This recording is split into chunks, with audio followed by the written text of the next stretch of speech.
अभी सब्सक्राइब करें Atul coaching centre YouTube channel को और घर बैठे पाएं सभी पाठ्यक्रम की पूर्ण कवरेज फिजिक्स एवं केमिस्ट्री विषयों में आजमगढ़ के सबसे प्रसिद्ध शिक्षक श्री प्रकाश पाठक सर से। धन्यवाद। चलिए ध्यान दीजिए आप लोग, क्लास 12 सब्जेक्ट केमिस्ट्री में यूनिट सेकंड जिसका नाम था बिलियन, यह आपको बताया जा रहा है, जिसमें इसके पहले कई हेडिंग बताई जा चुकी हैं और आज रहेगा गैसों का द्रव में विलयन। इस हेडिंग को डालेंगे आप लोग और इसके बारे में पहले समझेंगे, उसके बाद लिखेंगे भी। देखिए स्पष्ट है, गैस का द्रव में विलयन कहा है। आप जब विलयन के प्रकार पढ़े हैं तो उसमें देखिए गैस का द्रव में विलयन था। गैस का द्रव में विलयन का मतलब यही है हेडिंग, गैस का द्रव में विलयन। वही हेडिंग हम यहां डाले और यह हेडिंग आपके सिलेबस में थी, इसलिए इसको बताया जा रहा। आपको हमने बताया कि जो भी गैसें हैं वह किसी न किसी द्रव में ज्यादा चाहे कम विलय होती है। ज्यादा भी विलय हो सकती है, कम भी विलय हो सकती है। ध्यान से सुनिएगा सब लोग। और यह जो गैस की विलेयता द्रव में है वह गैस की प्रकृति, द्रव की प्रकृति, द्रव पर लगने वाला दाब और द्रव के ताप पर निर्भर करेगा। 4 स्टेप पर निर्भर करेगा। क्या? गैस की प्रकृति कैसी है? प्रकृति का मतलब है कि हल्की गैस है कि भारी गैस है। जैसे हाइड्रोजन बताइए हल्की गैस है, कार्बन डाइऑक्साइड क्या है? भारी गैस है। यह बताइए गैस की प्रकृति में आएगा कि नहीं? और भी गैस की प्रकृति इसी तरह आएगा। द्रव की प्रकृति, द्रव की प्रकृति का मतलब है कि द्रव पतला है कि गाढ़ा है, यह भी इसकी प्रकृति एक है। इसके अलावा द्रव देखिए अन्य गुण और भी मिलेंगे। इसके अलावा हमने बताया दाब, दाब का मतलब है कि जैसे गैस को अगर द्रव में आप मिला रहे हैं उस पर दबाव ज्यादा डालेंगे तो गैस बताइए ज्यादा दबाव की वजह से द्रव में घुल जाएगी कि नहीं? घुल जाएगी। तो दाब पर भी निर्भर है और उसके अलावा ताप पर भी निर्भर है। अगर ताप बढ़ाएगा द्रव का या गैस का ताप बढ़ाएगा तो जो गैस की द्रव में विलेयता है वह घटेगी। ताप अगर ज्यादा रहेगा द्रव का तो गैसें कम घुलेंगी। तो 4 स्टेप पर देखा जाए तो गैस की विलेयता जो द्रव में है वह विलेय यानी गैस की प्रकृति, द्रव की प्रकृति, उस पर लगने वाला दाब और उस पर उत्पन्न होने वाला ताप, इस पर निर्भर करता है। हमने कहा कि कुछ गैसें ऐसी हैं जो द्रव में अधिक विलेय हैं। जैसे हम एक स्पेशल लेते हैं, जल के बारे में ले लेते हैं। जल और अमोनिया को देखते हैं। अमोनिया का पहले हम अमोनिया लिख रहे हैं। अमोनिया जिसका सूत्र आप जान रहे हैं क्या होता है, NH3। इसके बारे में हम बात करेंगे। फिर जल और हीलियम गैस होती है। हीलियम अक्रिय गैस है जिसका सिंबल He होता है। इसके बारे में बात करेंगे आज। स्पेशल एक हमने ले लिया। हमने आपको बताया कि कुछ गैसें किसी स्पेशल द्रव में ज्यादा विलय होती हैं और किसी में बहुत कम विलय होती हैं। उसकी कंडीशन हम दिखा रहे हैं। देखिए यहां पर अगर जल का एक आयतन है, ध्यान दीजिएगा, जल का एक आयतन है, एक आयतन, इसमें देखा जाए तो अमोनिया का 1300 आयतन, 1300 आयतन घुल जाएगा। 1300 आयतन यहां पर लिखेंगे। अमोनिया घुलनशील है,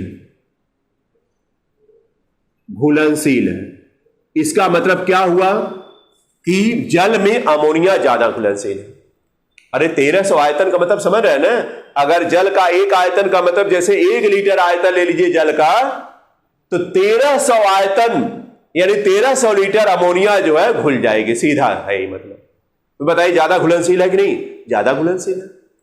वहीं पर जल और हीलियम की बात करते हैं तो जल का अगर एक आयतन आप लेते हैं, जल का एक आयतन लेते हैं, जीके का भी क्वेश्चन है, जल का एक आयतन लेते हैं तो यहां हीलियम का देखा जाए तो 0.01 आयतन घुलता है।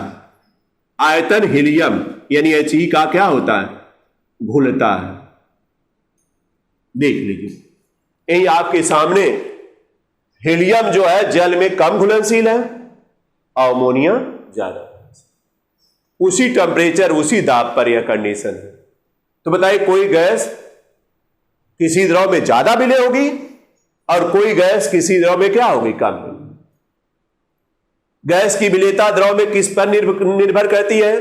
गैस की प्रकृति, द्रव की प्रकृति, उस पर पड़ने वाला दाब और उस पर ताप, उसका ताप किस पर निर्भर करेगा? 4 स्टेप पर निर्भर करेगा। तो चलिए अब लिखा जाए ना। चलिए गैस का द्रव में विलयन, हेडिंग डाल लीजिएगा, लिखिएगा गैसें द्रव में, गैसें द्रव में ज्यादा या कम मात्रा में विलय होती हैं, ज्यादा या कम मात्रा में विलय होती हैं।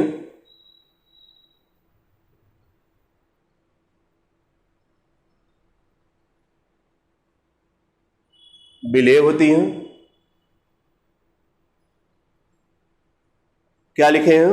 एक बार फिर बोलिए। जल बोल दिए ना, जल की जगह द्रव लिख दीजिएगा। द्रव बोले है ना?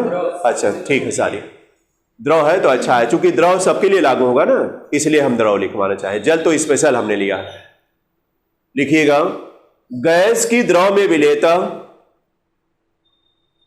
गैस की द्रव में विलेयता,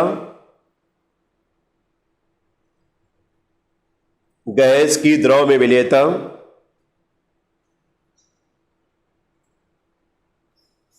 गैस की प्रकृति, गैस की प्रकृति, कामा द्रव की प्रकृति, द्रव की प्रकृति,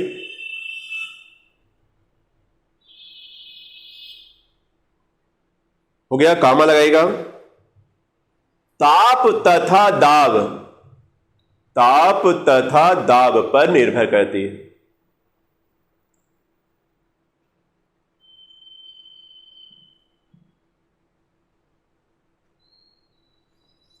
निर्भर करती है, इसको अंडरलाइन कर लीजिएगा।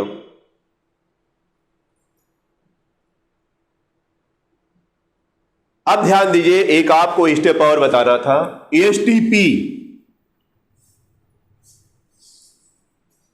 सिंपल टेम्परेचर एंड प्रेशर, सामान्य ताप दाब बोला जाता है। सामान्य ताप दाब कहा है? Simple temperature and pressure. सामान्य ताप देखा जाए तो 273 केल्विन होता है, और दाब कितना होता है? एक वायुमंडल दाब कहिए चाहे 760 mm मिलीमीटर के बराबर दाब होता है। यह सामान्य दाब होता है। तो अगर सामान्य ताप दाब पर देखा जाए यानी एसटीपी पर देखा जाए तो एक आयतन जल में 1300 आयतन अमोनिया घुलनशील है। अब सीधा हम बता रहे हैं। और वही सामान्य ताप दाब पर एक आयतन जल में हीलियम का कितना आयतन घुलनशील है? 0.01 घुलनशील है। तो लिखिएगा एसटीपी पर, एसटीपी पर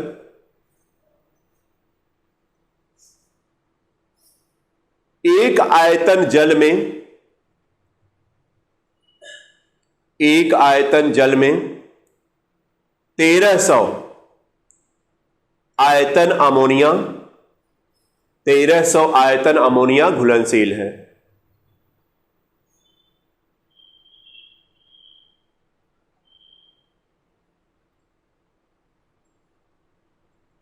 तेरह सौ आयतन अमोनिया क्या है? घुलनशील है। जबकि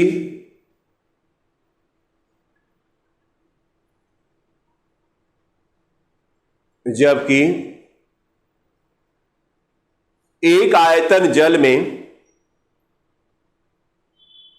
जबकि एक आयतन जल में एसटीपी पर, एक आयतन जल में एसटीपी पर 0.01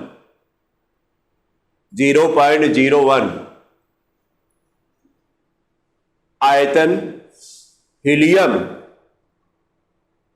हीलियम घुलनशील है। हीलियम अक्रिय गैस है, यह चीज जिसका सिंबल है, घुलनशील है।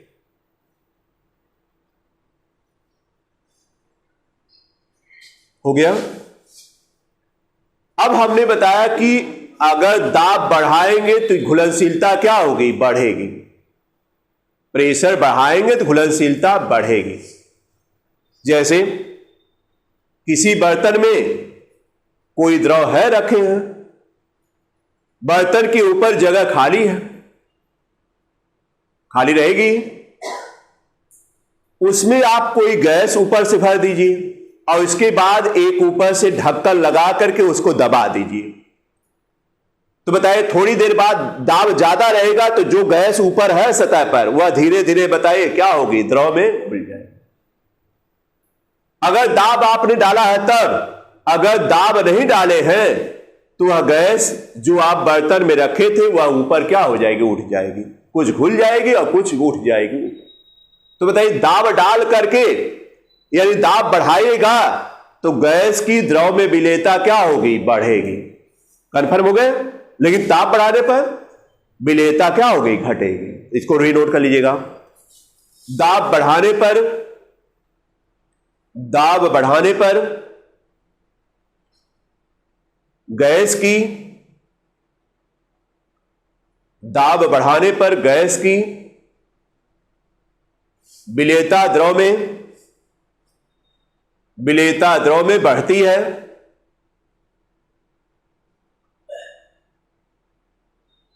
द्रव में बढ़ती है।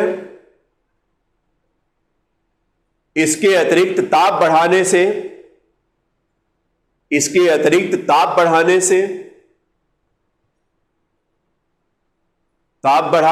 गैस की विलेयता द्रव में घटती है।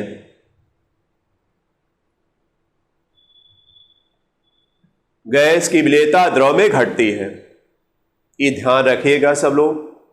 ये ऑप्शनल क्वेश्चन भी पूछा जाता है और इसके अलावा आपकी थियरी तो आएगी ही। मान लीजिए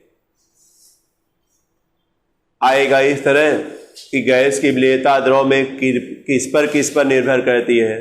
तो जवाब आपके पास रहेगा ना, किस पर बताइए, विलेय की प्रकृति यानी गैस की प्रकृति, द्रव की प्रकृति, उस पर लगने वाला दाब और उस पर उत्पन्न ताप, इस पर निर्भर करेगा। किस प्रकार निर्भर करेगा हमने जवाब आपको बताया दिया। आ जाएगा समझ में ना, इसको ध्यान रखिएगा। अब है जैसे कि ठोस का विलयन रहेगा, अगला स्टेप हेडिंग डाल लीजिएगा, ठोस का विलयन। यह भी आपके सिलेबस में है। ठोस का विलयन,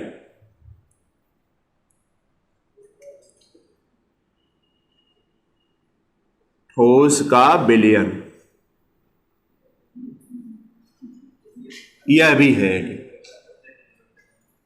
सॉल्यूशन ऑफ सॉलिड,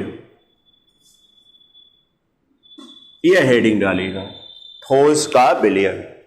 यह भी समझाना आप लोगों को। ठोस का विलयन का मतलब ठोस का ठोस में विलयन। ठोस का विलयन का मतलब क्या हुआ, ठोस का ठोस में विलयन। बताइए एक प्रकार यह भी था कि नहीं, ठोस का ठोस में विलयन। मतलब कोई ठोस विलायक है, उसमें कोई ठोस विलेय घुल जाए तो ठोस का ठोस में विलयन रहेगा।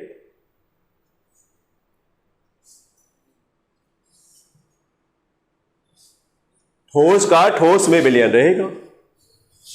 पीतल है,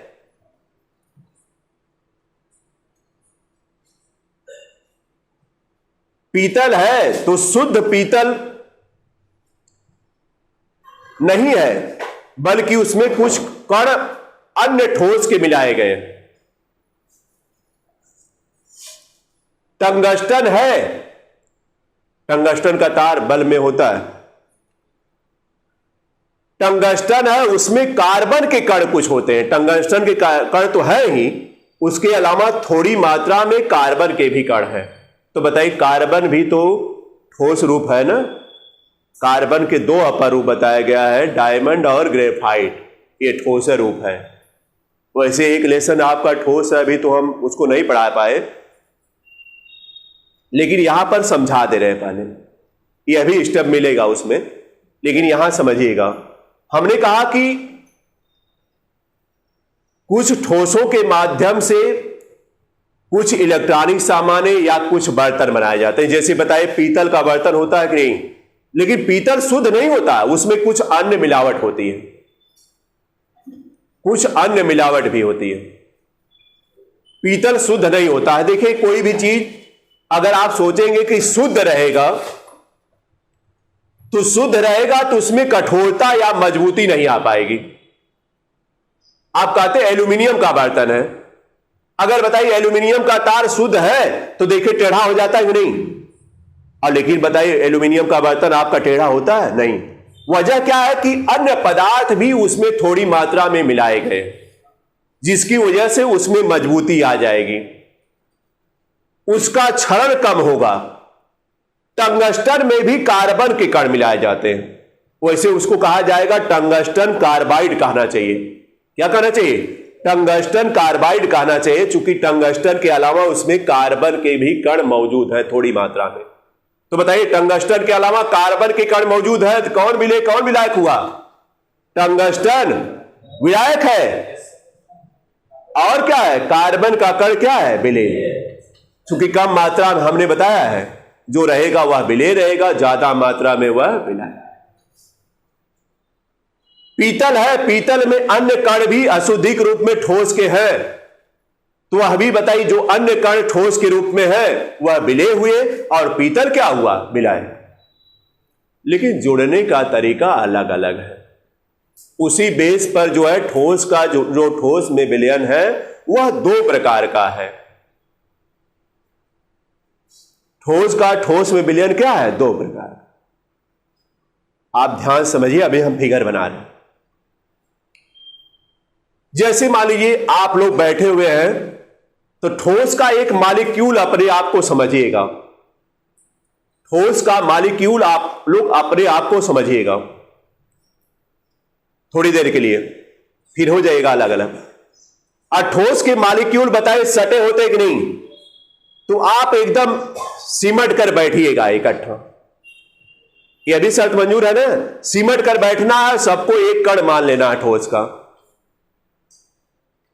और शुद्ध रूप में आप लोग हैं ठोस। एक सॉलिड मान ले रहे हैं वह शुद्ध रूप में है, या हम मान ले रहे हैं पीतल वाले आप लोग हैं कण, पीतल वाले ठोस कण आप लोग हैं।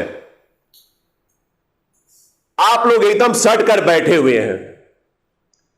अब बताइए अन्य कोई कण आपको इसमें मिलाना है, किसमें मिलाना है? चूंकि ठोस का ठोस में विलयन तैयार करना है, अन्य कोई कण अगर हम लाए और आपसे कहे कि थोड़ा आप उठ जाइए, निकल जाइए, तो दो तीन लोगों को, चार लोगों को निकाल दिए, और जो चार ठो अन्य कण लाए थे उसको लाकर क्या कह दिए? बैठा दिए।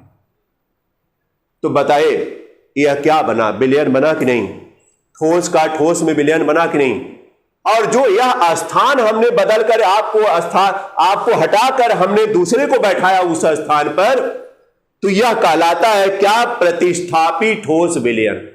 प्रतिस्थापी का मतलब उसका स्थान बदला आपने और दूसरे को बैठाया। दूसरा तरीका क्या है कि आपको हटाते नहीं, बल्कि थोड़ा सा जो स्पेस था, जगह, थोड़ा थोड़ा जगह थी बीच में, हम जो है अन्य कण को थोड़ा पतला उतला था उसको ला करके आप लोगों के बीच में हम थोड़ा सा जगह दे करके उसी में बैठा दिए। तो यह कहलाता है क्या? अंतरकाशी। अंतरकाशी ठोस विलयन कहलाता। तो बताइए, दो ये तरीका है, और कोई तरीका आपको नजर आ रहा क्या? दूसरे कण को रखने के लिए अपने पास और कोई तरीका है? या तो कुछ कण को हटाकर दूसरे कण को वहां ला दे, या तो जो जगह बीच बीच में छोटी छोटी है वहां पर उसको रख दिया जाए। तो बताइए, दो प्रकार का ये विलयन बनता है ठोस का। ठोस का विलयन कितने प्रकार का होता है? दो प्रकार का। एक प्रतिस्थापित ठोस विलयन और एक क्या? अंतरकाशी ठोस विलयन। अंतरकाशी में उसको लाकर के उसी में रख दिया जाएगा जहां जगह है, थोड़ी थोड़ी जगह। अब बताइए, चलिए फिगर बनाते हैं। दोनों पहले फिगर बना लीजिए, तब आपको लिखने में आसानी रहेगी। देखिए, हमने कहा यह ठोस है, ध्यान दीजिएगा, यह इसके मॉलिक्यूल है। आप जानते हैं ठोस के मॉलिक्यूल आपस में सटे होते हैं ना, सटे हैं, यहीं पर तक बनाएंगे अभी। मान लीजिए, बोलिए ठीक है ना? ये ठोस के मॉलिक्यूल बना रहे हैं।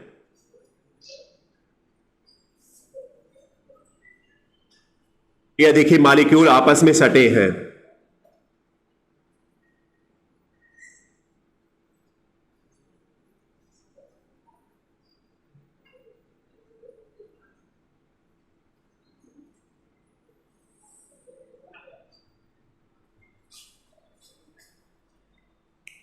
किसके मॉलिक्यूल है? ठोस के मॉलिक्यूल। और ठोस के मॉलिक्यूल में विलायक के मॉलिक्यूल।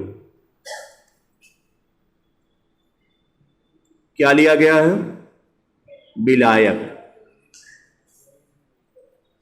हम जो यह बनाए हैं विलायक के कण हैं, विलायक का कण जो कि ठोस रूप है, ये ठोस है। इसमें हमने कहा कि दूसरा कण आपको रखना है तो इसी बीच बीच में से हटा करके रख देना। रख रहे हैं, यहां देखिए, इनको हटाए और इसी साइज का दूसरा ठोस वाला जो कण है वह रख दिए और इसको हम कलर कर दे रहे हैं ताकि लगे कि मतलब दूसरा वाला कण है उसी साइज का। यहां हटा दिए इनको, दूसरा वाला कण देखिए रख रहे हैं उसी साइज का। यहां का हटा दिए, यहां वाला देखिए कण उसी साइज का हमने रख दिया। तो यह बताए किसका कण है? उसी साइज का है। किसका कण है?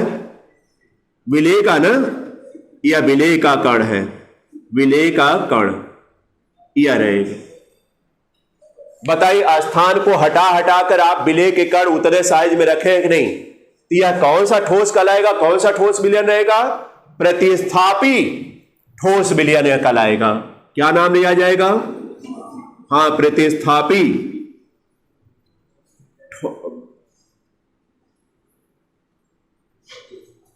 ठोस विलयन। यह देखा जाए तो कल आएगा प्रतिस्थापी ठोस विलयन, पहला नंबर। दूसरा नंबर,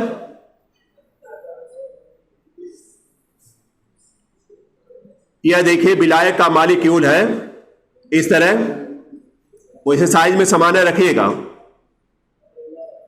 विलायक का मॉलिक्यूल है,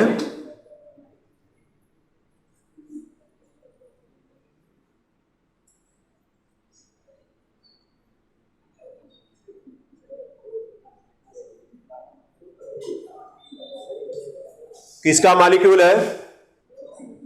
विलायक का ना, विलायक का है। इसमें विलेय वाला कण हमने बताया इसके अंतरकाशी यानी जो जगह बीच बीच में है, देखिए बीच में जगह है, यहां बीच में जगह है, उतनी साइज का नहीं। यह आपका किसका कण रख रहे हैं? विलेय का कण। अंतरकाशी जो जगह है बीच बीच में हम रख दे रहे हैं कुछ मॉलिक्यूल को। अंतरकाशी जगह में जो है बीच बीच में हम रख दे रहे हैं। तो यह बताइए कौन सा विलयन कहलाएगा? अंतरकाशी ना, अंतरकाशी ठोस विलयन कहलाएगा, ठोस विलयन कहलाएगा। बोले यही बात कर रहे थे कि अंतरकाशी कैसे रहेगा। और यहां पर देखिए साइज कोई जरूरी लाइनिंग रहेगी, यहां भी मॉलिक्यूल रह सकते हैं लेकिन छोटे मॉलिक्यूल रहेंगे। तो बताइए यह उदाहरण किसमें बताइए? हम बताए थे टंगस्टन में कार्बन के कण जो होते हैं, जिसको टंगस्टन कार्बाइड कहा जाता है, उसमें टंगस्टन का जो कण है वह यह है और कार्बन का कण छोटे आकार में दिखाया गया। यहां पर पीतल वाले में हमने बताया कि पीतल वाली घटना में यह घटना घटित होती है, इस तरह होता है, तो इसीलिए इसको दो प्रकार में बांटा गया। अब तो आ जाएगा समझ में ना। चलिए अब नोट करिए, क्या हेडिंग डाले हैं? ठोस का विलयन। चलिए लिखिएगा, दो या अधिक ठोसों के पहले एक लाइन लिखिएगा, दो या अधिक ठोसों के समांगी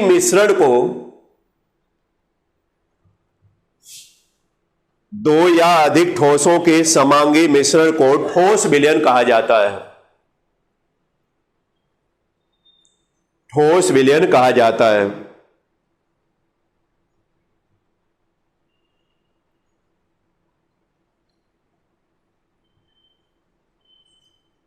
हो गया? यह दो प्रकार का होता है। यह दो प्रकार का होता है।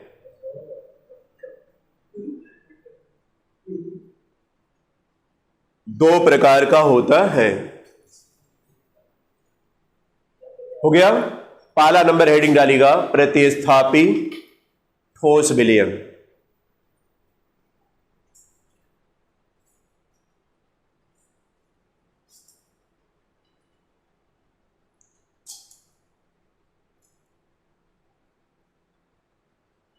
लिखिएगा इसमें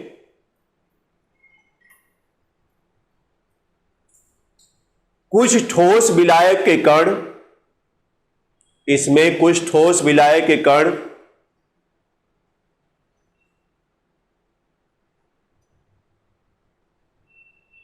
ठोस विलायक के कण, इसमें कुछ ठोस विलायक के कण अपना स्थान छोड़ देते हैं। सीधा हम लिखवा रहे हैं, अपना स्थान छोड़ देते हैं। अपना स्थान छोड़ देते हैं और उसके स्थान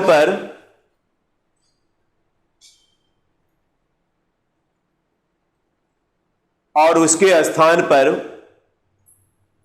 उतने ही आकार के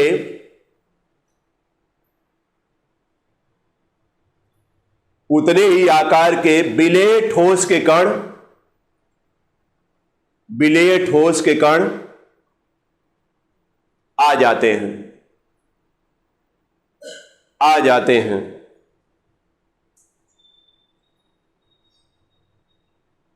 जैसे पीतल, कांसा आदि, इसका उदाहरण है पीतल, कांसा आदि। कांसा ये भी धातु है, आदि, पीतल, कांसा आदि। हो गया? कांसा जिसको बोलते हैं आप सिंपल। यह फिगर बनेगा, बोले इन फिगर बनेगा, यह फिगर बनाएगा, इसमें केवल यह फिगर बनेगा और यह भी दिखा दीजिएगा उसके नीचे। फिर दूसरा नंबर डालेगा तब यह हेडिंग पड़ेगी, अंतरकाशी ठोस विलयन, दूसरी हेडिंग पड़ेगी इस फिगर बनाने के बाद।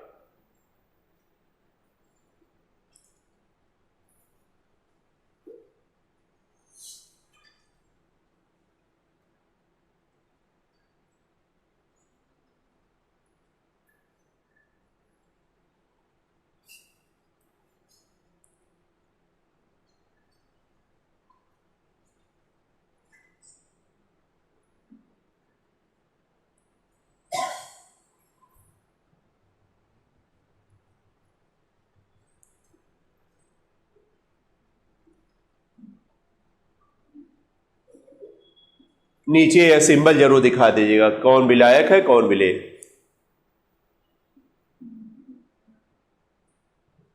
फिगर से आप एकदम क्लियर हो जाएंगे। जो कम मात्रा में वह विलेय, ज्यादा मात्रा में विलायक।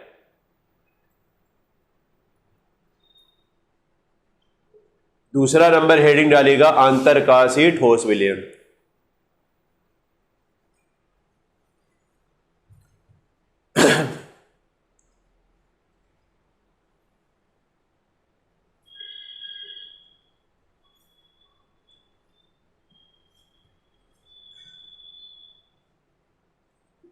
अंतरकाशी ठोस विलयन।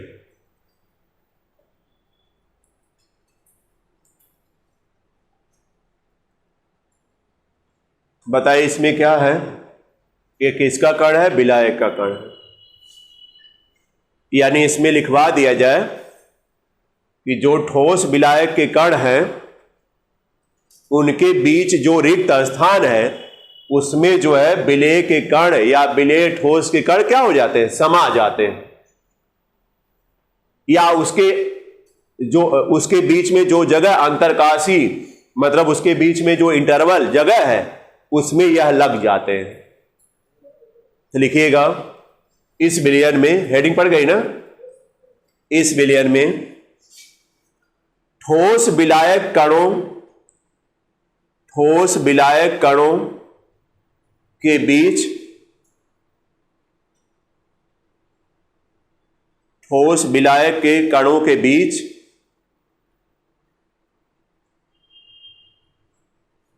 जो खाली स्थान होता है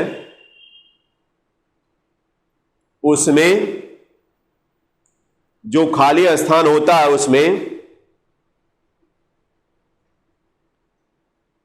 विलेय ठोस के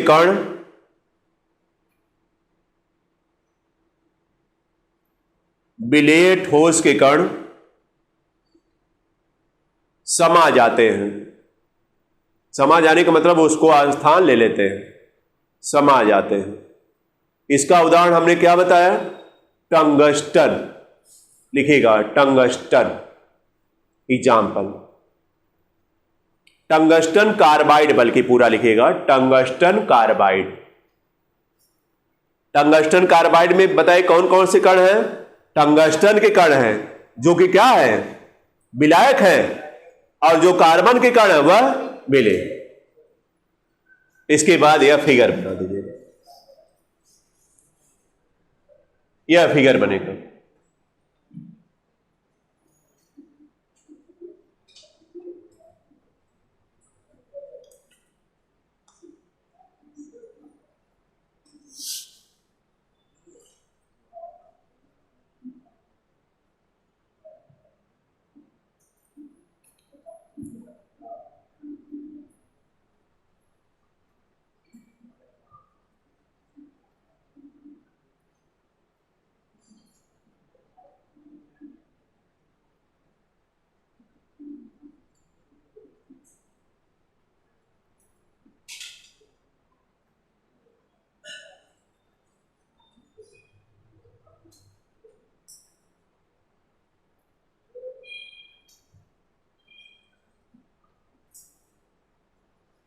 हो चुका सबका? तो यह दिखा दीजिएगा, इसमें विलायक और विलेय के कणों को दिखा दीजिए।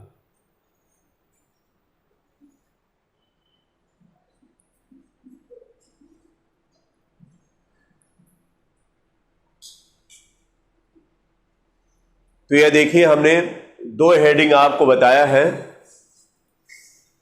गैसों का किसमें विलयन? द्रव में विलयन। गैसों का द्रव में विलयन कैसे बनेगा? इसके अलावा ठोस का ठोस में विलयन कैसे बनता है? तो ठोस का ठोस में विलयन दो तरह से बनता है। उसके कणों के समाने यानी उसका स्थान लेने के आधार पर यह बताया गया कि एक तो जगह छोड़ दिया जाए और वहां पर जाकर लग जाए।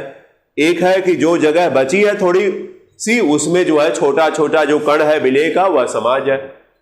उदाहरण भी हमने बताया है, ये ध्यान रखना। वैसे देखा जाए तो ठोस के बारे में हम बताएंगे एक लेसन, अभी ठोस अवस्था सॉलिड स्टेट यह छूटा हुआ है, यह तो बताएंगे ही। फर्स्ट यूनिट में अगर देखा जाए तो फर्स्ट यूनिट में आएगा, तो उसको तो बताया ही जाएगा, लेकिन अभी बाद में पहले यह हो जाए उसके बाद देखा जाएगा। अगर समझ में आने लगेगा तो और भी बताया जाएगा उसमें।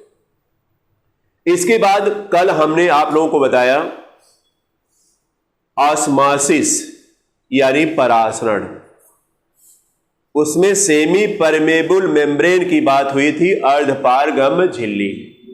सब लोग जान रहे हैं कि अर्धपारगम्य झिल्ली ऐसी झिल्ली होती है जो एक तरफ यानी विलायक के कणों को विलयन की तरफ जाने देगी, लेकिन विलयन के कण विलायक की तरफ नहीं आएंगे। यह तो कल बता दिया। और हमने बताया था परासरण क्रिया में क्या होता है कि विलयन और विलायक के कण अर्ध पारगम्य झिल्ली द्वारा अलग अलग होते हैं, लेकिन थोड़ी देर बाद जो विलायक का कण है वह विलयन की तरफ धीरे धीरे जाने लगता है, और यही क्रिया कहलाती है क्या? परासरण। आप किसी को अगर वह क्रिया दिखाएंगे अंगुली रख करके तो कहेंगे देखिए यह ऑस्मोसिस क्रिया हो रही है, परासरण क्रिया हो रही है। विसरण हमने बताया था, विसरण क्रिया अगर होती तो अर्धपारगम्य झिल्ली की आवश्यकता नहीं होती। अब विसरण क्रिया अगर देखा जाए तो दोनों दिशाओं में होगी, एक दिशा में नहीं बल्कि क्या? दोनों दिशाओं। तो चलिए इसको लिखवा दिया जा रहा है, परासरण हेडिंग डालेगा, परासरण ऑस्मोसिस।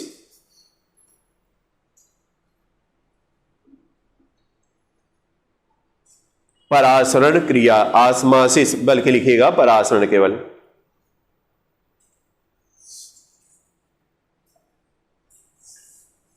हेडिंग पड़ गई सबको? लिखिएगा परासरण क्रिया वह क्रिया है, परासरण क्रिया वह क्रिया है जिसमें शुद्ध विलायक के कण, शुद्ध विलायक के कण अर्धपारगम्य झिल्ली द्वारा, शुद्ध विलायक के कण अर्धपारगम्य झिल्ली द्वारा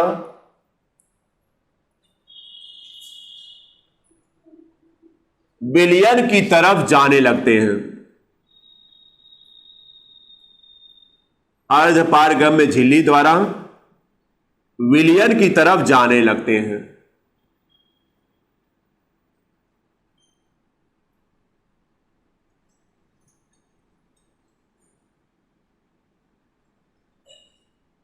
देखिए अगर आप फिगर बनाएंगे इसी तरह बनाएगा, यह आपका हमने बताया विलयन है, और यह क्या है? विलायक है ना, विलायक रहेगा। और यह क्या है? हाँ, अर्ध पारगम्य झिल्ली रहेगी, अर्ध पारगम्य झिल्ली इसका नाम। बताइए इधर का कण इधर जाएगा ना, यही क्रिया कहलाएगी क्या? ऑस्मोसिस। फिगर बना लीजिएगा, अर्ध पारगम्य झिल्ली ऑस्मोसिस क्रिया इसी के अंतर्गत है। जो परिभाषा लिखवाए उसी का फिगर यहां बना हुआ है। विलायक के कण अर्धपारगम्य झिल्ली द्वारा विलयन की तरफ मूव कर रहे हैं।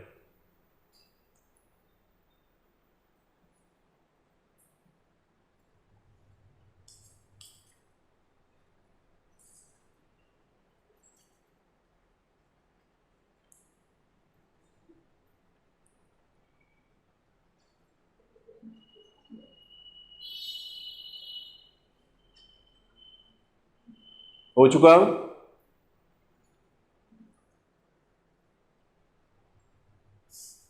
अब वही नीचे अर्धपारगम्य झिल्ली के बारे में लिखिएगा। अर्धपारगम्य झिल्ली स्टार लगाकर बल्कि लिखिए, अर्धपारगम्य झिल्ली एक ऐसी झिल्ली होती है, अर्धपारगम्य झिल्ली एक ऐसी झिल्ली होती है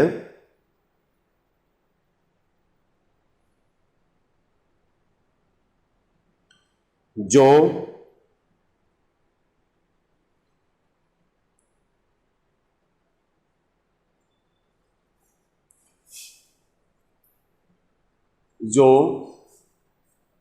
विलायक के कणों को विलयन की तरफ जाने देती है,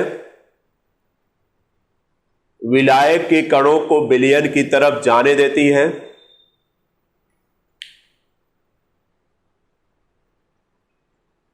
परंतु विलायक के कणों को विलयन की तरफ जाने देती है, परंतु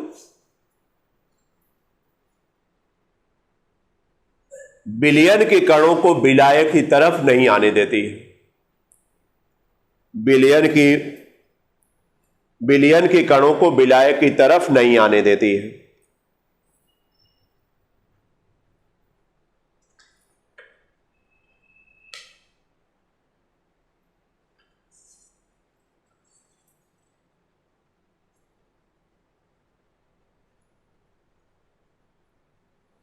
जैसे लिखिए अंडे की झिल्ली, जैसे में अंडे की झिल्ली,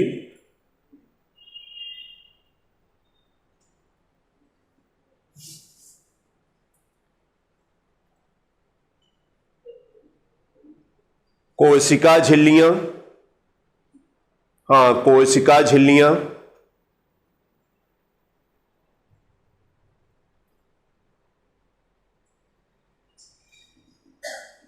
आदि, कोशिका झिल्लियां आदि या कोशिका झिल्लियां आदि लिखे होंगे।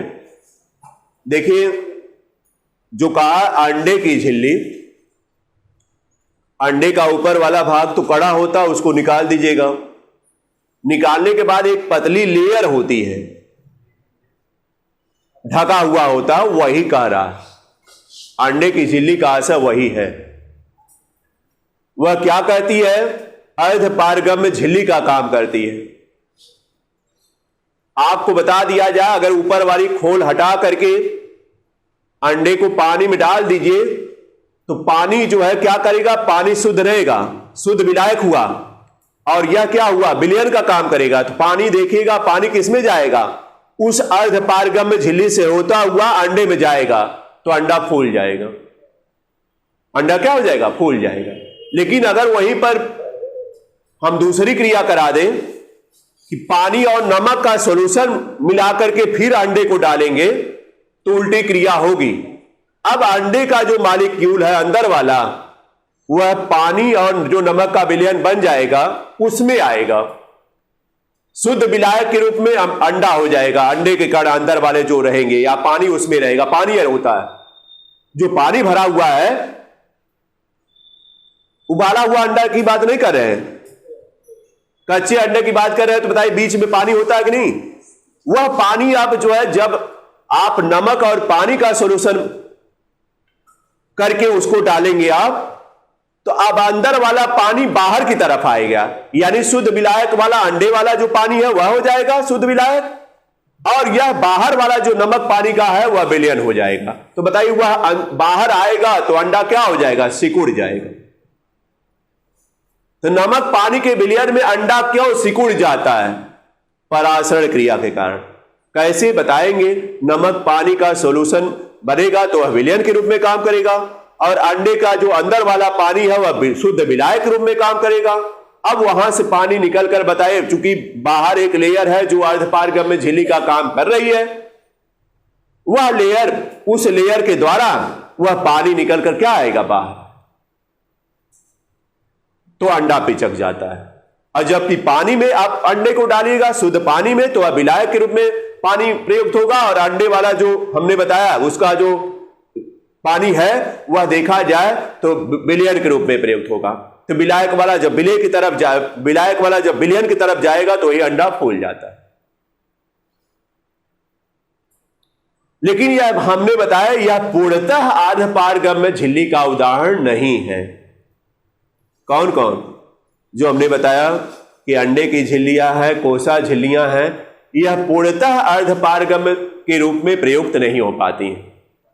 कॉपर फेरोसाइनाइड की एक झिल्ली, ट्राम्ब साइंटिस्ट है, ट्राम्ब ने बताया कि जो कॉपर फेरोसाइनाइड की झिल्ली बनती है वह पूर्णतः अर्धपारगम्य झिल्ली के रूप में प्रयुक्त होती है, यानी उसमें पूर्णतः परासरण क्रिया देखने को मिलती है।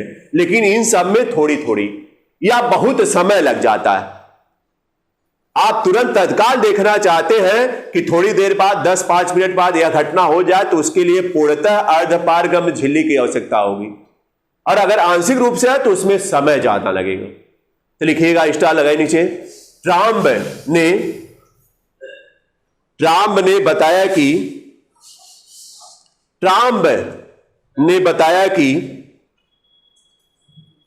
Copper ferrocyanide. कॉपर फेरोसाइनाइड का फार्मूला देख लीजिए, CO2 FeCN6 इस तरह लिखा जाएगा। यह कॉपर फेरोसाइनाइड का सूत्र हुआ, CO2 FeCN6। कॉपर फेरोसाइनाइड की बनी झिल्लियां पूर्णतः अर्धपारगम्य होती हैं। पूर्णतः अर्धपारगम्य होती हैं।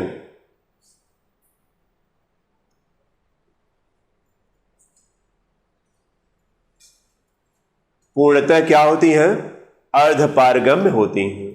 यहां जीके का भी क्वेश्चन एक हो गया कि कॉपर फेरोसाइनाइड की जो बनी झिल्ली है, जैसे आता है पूर्णतः अर्धपारगम्य झिल्ली का उदाहरण है, तो यह ऑप्शन क्या रहेगा? सही रहेगा। उसके अलावा आपका 2 ऑप्शन में वह भी दिया रहेगा, क्या क्या? अंडे की झिल्ली, ओसिया झिल्लियां, यह भी उदाहरण रहेंगी, लेकिन यह आंशिक रूप से अर्धपारगम्य है, पूर्ण रूप से नहीं। तो समझ में आ जाएगा सबको। इसके बाद आपको हम बताए हैं विसरण और परासरण में अंतर, बताए हैं कि नहीं? तो आप हेडिंग डाल लीजिएगा, विसरण और परासरण में अंतर। 2 कॉलम बनाएगा, विसरण और परासरण में अंतर लिख डालिएगा। 2 अंतर तो आपको कन्फर्म है, और भी अंतर बता दिया जा रहा। विसरण और परासरण में अंतर हेडिंग डाल करके एक तरफ विसरण लिखिएगा और एक तरफ परासरण लिखिएगा। इसके बारे में हमने पिछली वीडियो में दिया है, पिछले दिनों दे चुके हैं। तो एक तरफ क्या लिखे? विसरण, और एक तरफ परासरण। विसरण में पहले नंबर तो यही लिखिएगा, अर्धपारगम्य झिल्ली की आवश्यकता नहीं होती है, और परासरण में अर्धपारगम्य झिल्ली की आवश्यकता होती है। लिखी डालिए, लिखिए अपने से। अब पहला नंबर विसरण वाले कॉलम में लिखिएगा, इसके लिए अर्धपारगम्य झिल्ली की आवश्यकता नहीं होती है। अब परासरण वाले में लिखिएगा, इसके लिए अर्धपारगम्य झिल्ली की आवश्यकता होती है।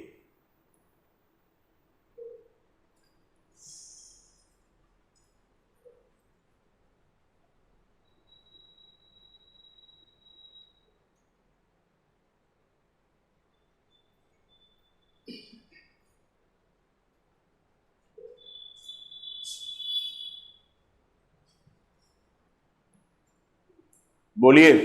दूसरा नंबर हमने बताया कि जो विसरण क्रिया है वह दोनों दिशाओं में होती है ना। लिखिएगा, विसरण क्रिया दोनों दिशाओं में होती है। विसरण क्रिया दोनों दिशाओं में होती है। और परासरण में लिखिएगा, परासरण क्रिया केवल एक दिशा में होती है। परासरण क्रिया केवल एक दिशा में होती है।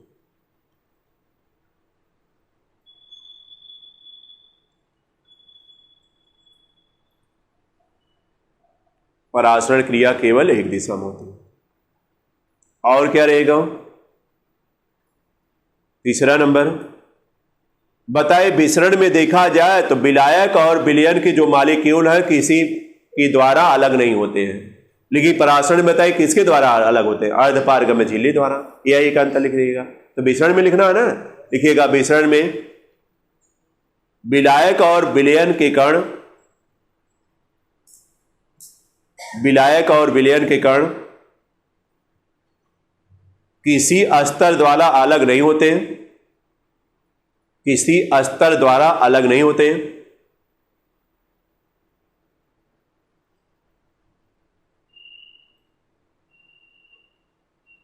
परासरण में लिखिएगा, विलायक और विलयन के कण अर्धपारगम्य झिल्ली द्वारा अलग अलग होते हैं। अर्धपारगम्य झिल्ली द्वारा अलग अलग होते हैं।